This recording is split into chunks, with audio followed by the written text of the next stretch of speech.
के लिए अल्लाह ने हमारे लिए ज़िंदगी के असूल बयान करते हुए ये 30 सिपारे अल्लाह ने हम मुसलमानों को कुरान की सूरत में अता फरमाए। इस कुरान का मकसद इसको पढ़ना, इसको समझना और अपनी ज़िंदगी इसके मुताबिक गुजारना, ये इस कुरान का मकसद है। आपके और मेरे नबी उन्होंने जो आखिरी हिज्जतुल विदा में खुतबा इरशाद फरमाया सहाबा किराम के सामने, तो उन्होंने फरमाया मैं जा रहा हूं, ऐ मेरा कलमा पढ़ने वालों तुम्हें घबराने की जरूरत नहीं। मैं जा रहा हूं लेकिन तुम्हारे पास 2 चीजें छोड़ के जा रहा हूं। अगर इन 2 चीजों को मजबूती से पकड़ लोगे तो तुम कभी भी गुमराह नहीं हो सकते, जन्नत नहीं जा सकते, जन्नत जाओगे। अब हमारे नबी को कितना दर्द है हमारा कि हिज्जतुल विदा आखिरी हज के मौके पर हमें हमारा नबी ऐसे वसीयत कर रहा है जैसे बाप जाते हुए औलाद को वसीयत करता है। बाप कहता है ना कि बेटा फलाने दा इतना देना है, फलाने दा इतना देना है, फलानी जमीन इहदे नाल लवाउणी है, फलानी इहदे, फलानी मझ फलाने दी, फलानी दी, आ मामला आंजे ए आंजे, सारियां गल्लां बरीक बीनी नाल वालद जान लगिया औलाद नूं समझांदा है। अल्लाह दे प्यारे महबूबे करीम सल्लल्लाहु तआला अलैहि वसल्लम आप नूं कितना दर्द है अपनी उम्मत दा, जान तो पहले पूरी उम्मत दे दर्द नूं महसूस करदिया होया महबूबे करीम सल्लल्लाहु अलैहि वसल्लम ने उम्मत दी बेहतरी दा इंतजाम किया।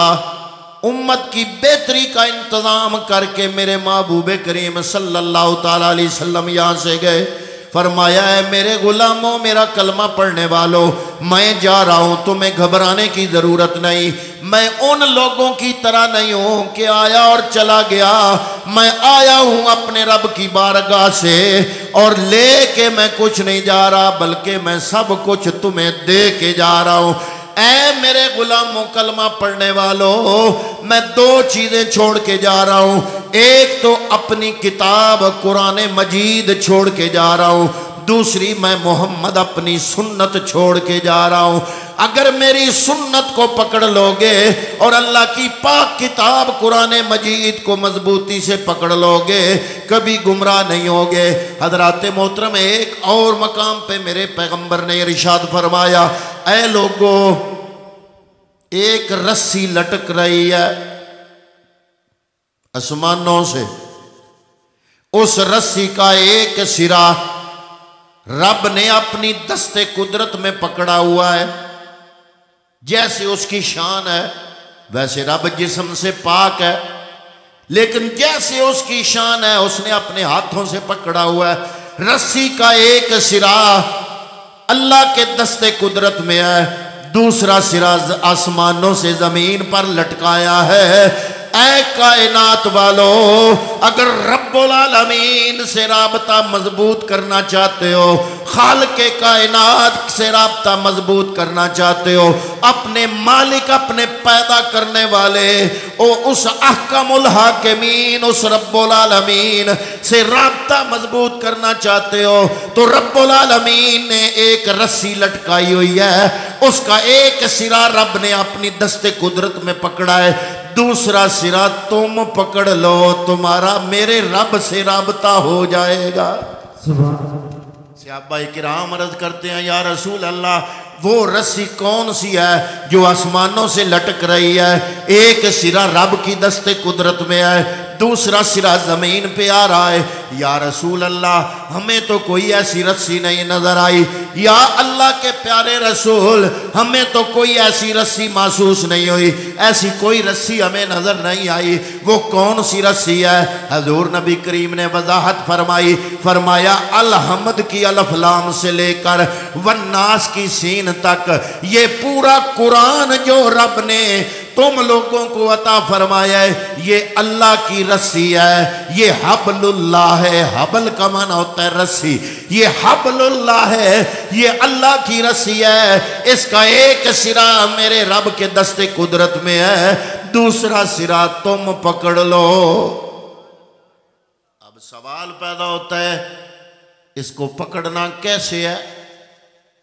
नबी ने जमानत दे दी, अगर इस रस्सी को पकड़ लोगे सीधे जन्नत में जाओगे। अगर इस रस्सी को पकड़ लोगे गुमराह नहीं होगे। अगर इस रस्सी को पकड़ लोगे तो क्या होगा? तुम्हारा राबता रब से जुड़ जाएगा।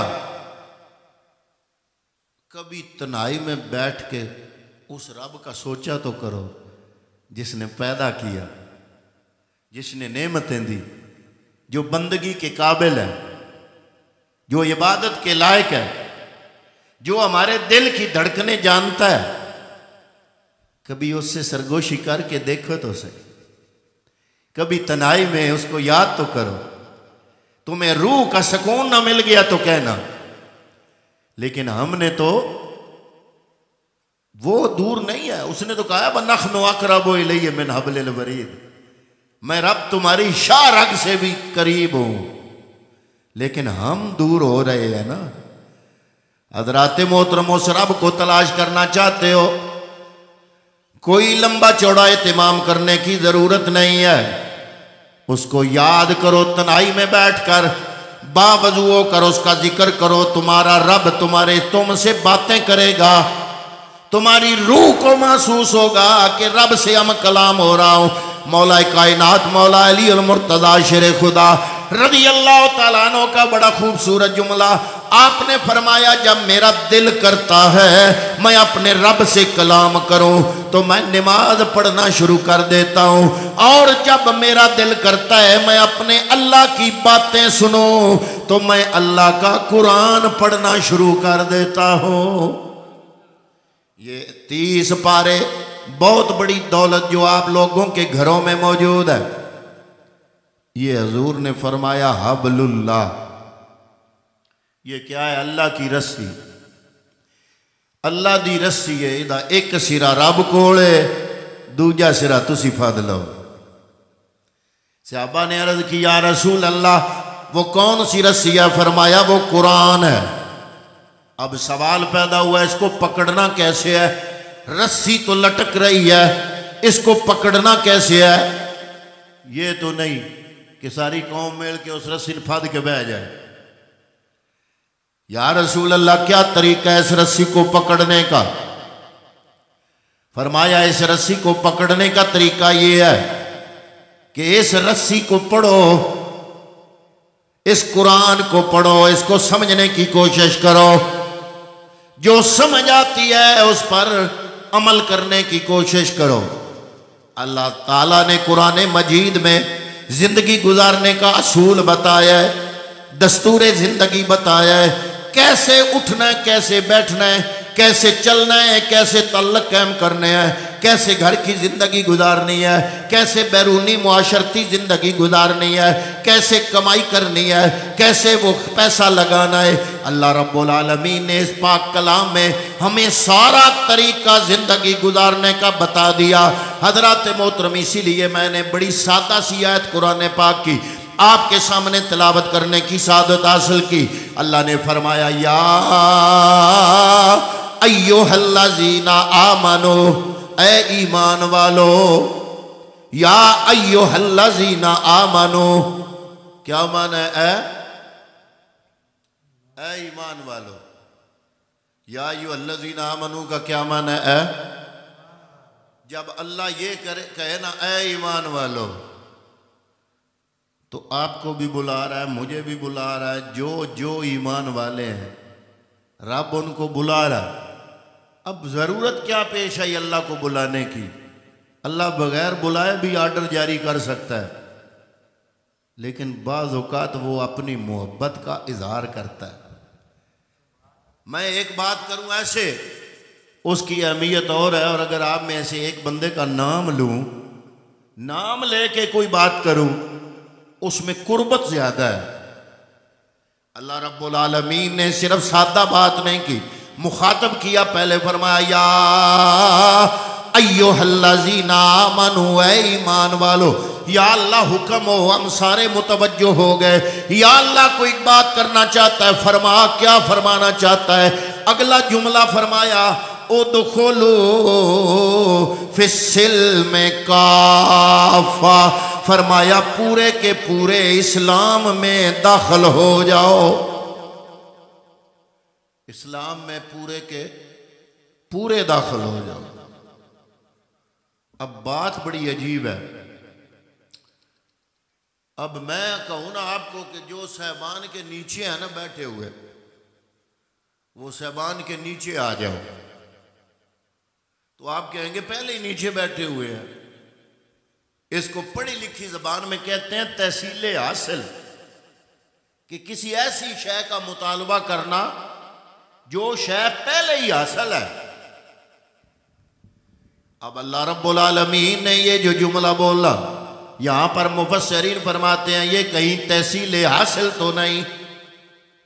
उलमा फरमाते हैं नहीं। इस तरह की एक और मिसाल भी कुरान में है। उस मौके पे अल्लाह ने फरमाया या अय्युहल्लज़ीना आमनू आमिनू,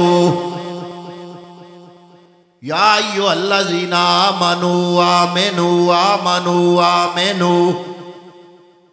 पहले फरमाया या अय्युहल्लज़ीना आमनू, ऐ ईमान वालो। आगे फरमाया आमिनू, ईमान ले आओ।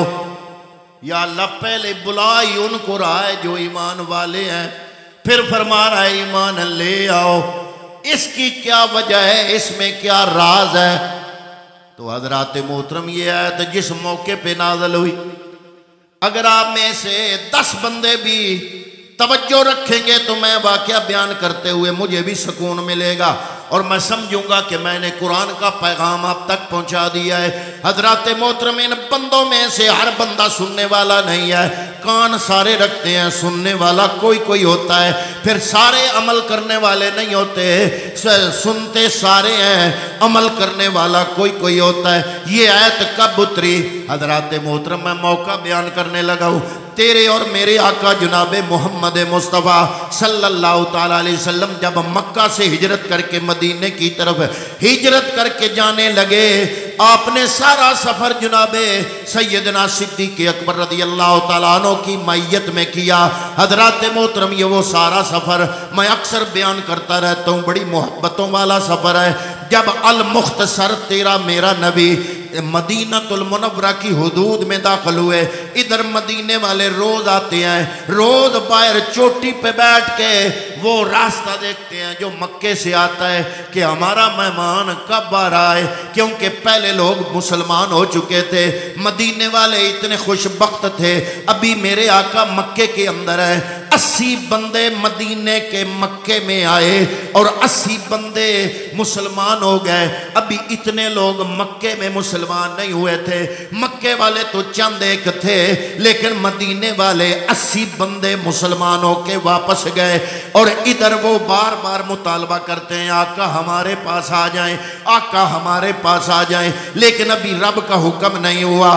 पहली हिजरत का जो हुक्म हुआ, नबी ने अपने कुछ गुलामों को फरमाया तुम हबशा की तरफ हिजरत कर जाओ। वो हबशा की तरफ हिजरत कर गए। कुछ अरसे बाद कुछ लोग उधर से वापस आए। फिर रब ने फरमाया है महबूब अब इन संगियों को ले लो और मदीने की तरफ हिजरत कर जाओ। हज़रात मोहतरम, मैं आप सब लोगों को कहूँ, कलमा पढ़ते हो, जो कलमा पढ़ते हो उस कलमे के लिए घर अपना छोड़ दो।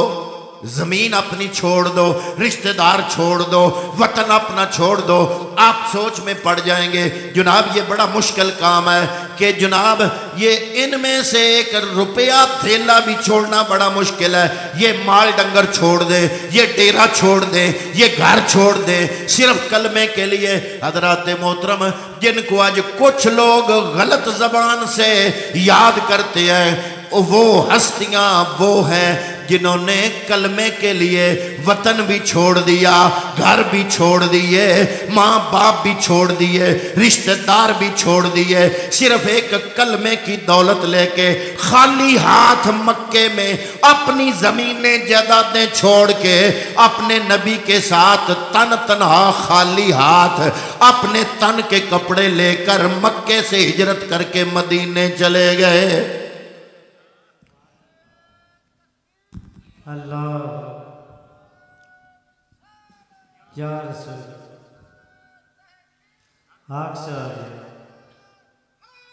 या इन्होंने दीन के लिए, हमें तो घर से दीन मिल गया, माँ बाप से कलमा मिल गया, हमें तो मस्जिद के मौलवी ने कलमा पढ़ा दिया, लेकिन हजरात मोहतरम इसलिए हमें मुफ्त मिला, मुफ्त शय की कदर नहीं होती। दीन की कदर पूछना चाहते हो तो बिलाल से पूछो। हजरत बिलाल रज़ी अल्लाह तआला अन्हु उमैया अंगारों पे लिटा के कोड़े लगाता है जिस्म पे और कहता है अब नाम लो। बिलाल ऊंचा ऊंचा नाम लेता है,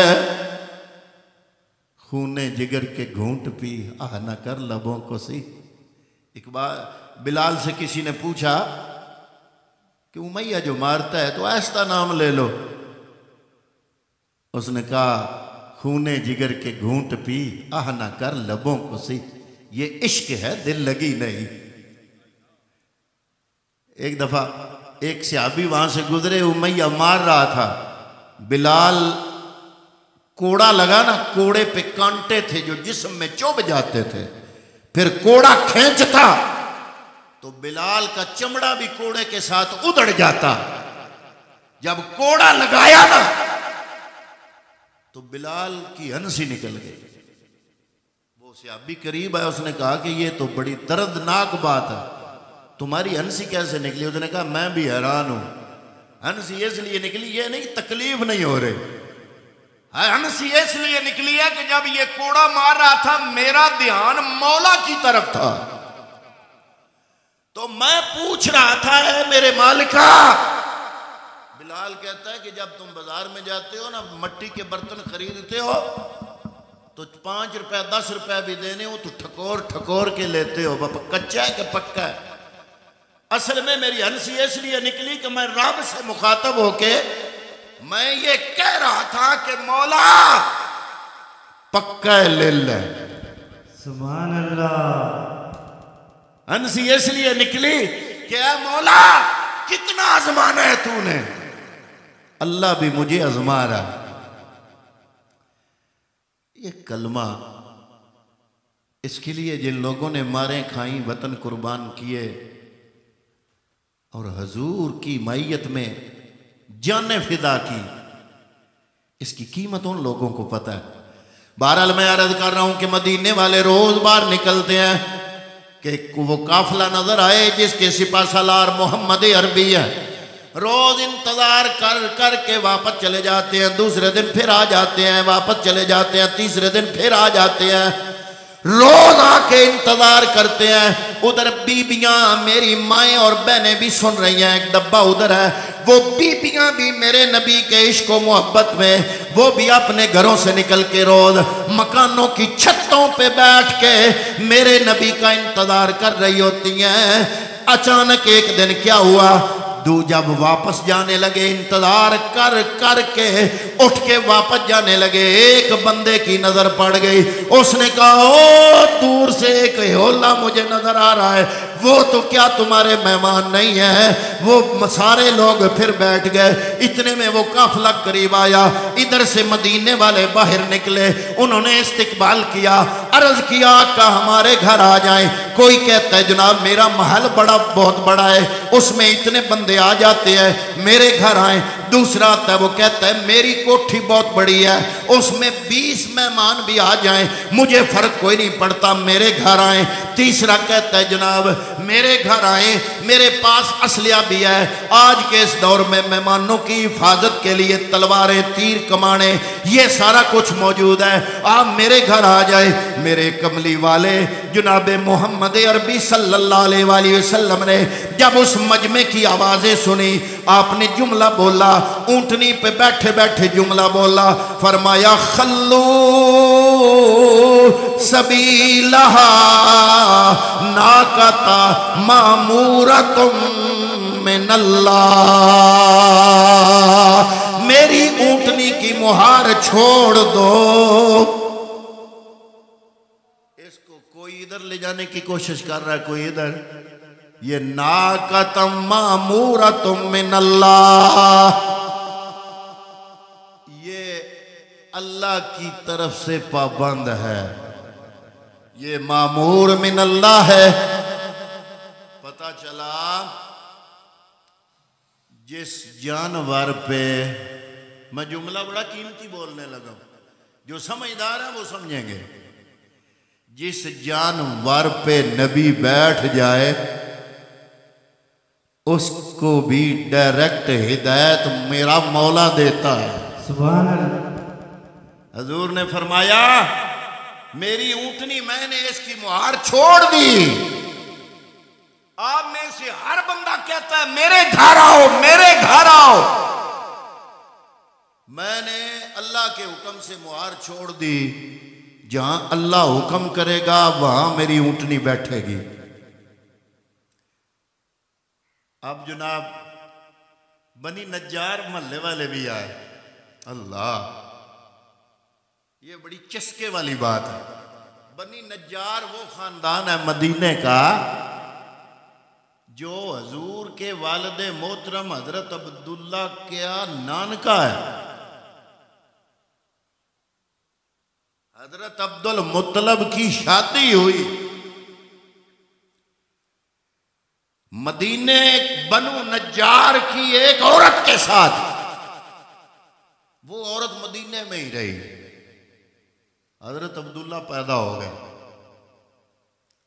बाद में किसी ने ना कुछ अरसे बाद, अभी शेर में खेलते थे, छोटे थे अब्दुल्ला, तो कोई बंदा मक्के गया तो उसने अबू लाब को कहा, जनाबे अबू तालब को कहा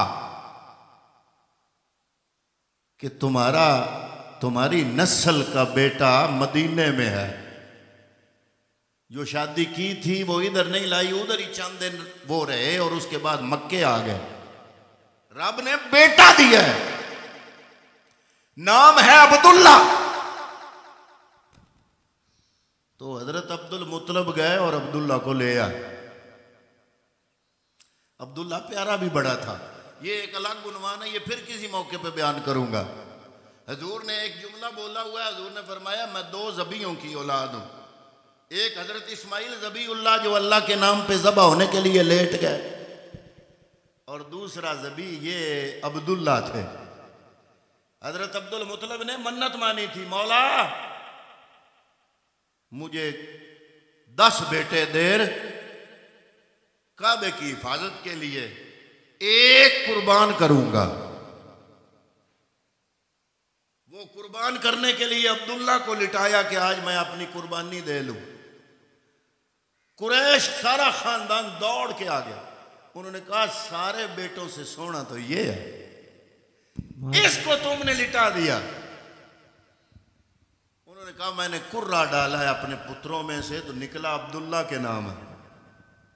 उन्होंने कहा हम इसको नहीं ज़बा होने देंगे, जो करना है कर लो। कुरैश सारा खानदान इकट्ठा हो गया। इन्होंने कहा अब मैं क्या करूं, मैंने तो वादा किया हुआ है। उन्होंने कहा एक ईसाइयों का बहुत बड़ी एक रायबा खातून है, उससे मशवरा दो। उसके पास गए कि अब क्या करूं। उसने पूछा कि तुम्हारे कबीले में अगर कोई बंदा कत्ल हो जाए तो उस कातिल, उस मकतूल की दियत कितनी लेते हो कातिलों से, अगर वो तुमसे सुलह करें, मेला करें, सुलह करें। तो तुम उस अपने मकतूल की कितनी दियत लेते हो? कुरैश वालों ने कहा 100 ऊंट। उन्होंने कहा फिर ऐसे करो, 100 ऊंट खड़े कर दो मैदान में, अब्दुल्ला भी खड़ा कर दो, रुक्का लिखो, एक रुक्के पे 100 ऊंट लिखो और एक रुक्के पे अब्दुल्ला का नाम लिखो। कुर्रा डालो और अल्लाह से कहो कि या अल्लाह या 100 ऊंट कबूल कर ले या अब्दुल्ला। रुक्का डाला, रुक्का कुर्रा फिर अब्दुल्ला के नाम, फिर 100 ऊंट खड़े किए, कुर्रा फिर अब्दुल्ला के नाम, फिर 100 ऊंट खड़े किए, कुर्रा फिर अब्दुल्ला के नाम। 10वीं बार ऊंटों के नाम आया। ये ऊंट बढ़ाते गए, बहुत बड़े मालदार थे वो। उतने ऊंट फिर ज़बा किए और अब्दुल्ला बचा। और उस अब्दुल्ला का बेटा है मेरा नबी मोहम्मद मुस्तफ़ा। इसलिए हजूर ने फरमाया मैं 2 ज़बीयों की औलाद हूं, एक इस्माइल ज़बीउल्लाह, एक अब्दुल्ला ज़बीउल्लाह। अल्लाह ने उसके बदले ऊंट कबूल कर लिए, मेरे बाप की जान बख्श दी। बहरहाल ये उन्वान नहीं था, मैं वो बात कर रहा था कि बनु नज्जार के लोग आ गए। उन्होंने कहा आपके वालिद मोहतरम अब्दुल्ला के नानके हम हैं, अपनी मेज़बानी का शरफ हमें अता फरमाए। और हज़रात मोहतरम दिल को दिल से राह होती है। मुफस्सिरीन और मुअर्रिखीन बयान करते हैं वो लड़कियां जो मदीने की छतों पे खड़े होके मेरे नबी के लिए इस्तिकबालिया शेर पढ़ रही थी अरबी में, उनका ताल्लुक भी बनु नज्जार से था। और वो पढ़ रही थी तलाल बद्रो अलैना मिन सनियातिल विदाई वजब शुक्रो अलैना मादा लिल्लाहि दाई। हम रब का शुक्र अदा करती हैं कि सनिया की घाटियों